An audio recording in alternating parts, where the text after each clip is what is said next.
Kembali bersama kami di Metro Bisnis, pemirsa. Untuk mendorong pertumbuhan sektor kemaritiman, perbankan menyatakan siap untuk menyalurkan kredit yang lebih besar untuk sektor kelautan dan perikanan. 12 perusahaan pembiayaan yang siap mengucurkan pembiayaan pada sektor kelautan dan perikanan dengan total 500 miliar rupiah di tahun ini.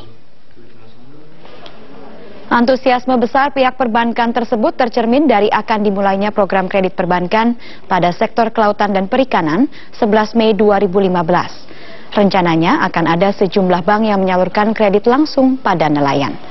Selain itu, bank juga akan melakukan berbagai pembiayaan seperti pembiayaan kapal, pembiayaan penyediaan lemari pendingin atau cold storage, sentra produksi perikanan, pembiayaan budidaya rumput laut, dan pembiayaan pelabuhan. Otoritas Jasa Keuangan menargetkan pertumbuhan kredit di sektor kelautan dan perikanan pada tahun ini akan naik sebesar 67%.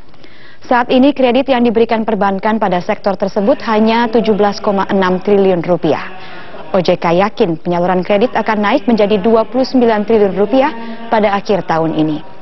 Tidak hanya perbankan, berbagai perusahaan pembiayaan mulai melirik sektor kelautan dan perikanan. Ada 12 perusahaan pembiayaan yang siap mengucurkan pembiayaan pada sektor kelautan dan perikanan dengan total 500 miliar rupiah tahun ini. Gambaran akan ada 12 perusahaan pembiayaan ya, yang akan masuk di Pokja ini, yang akan bersedia untuk melakukan pendanaan di sektor kemaritiman. Jadi prosesnya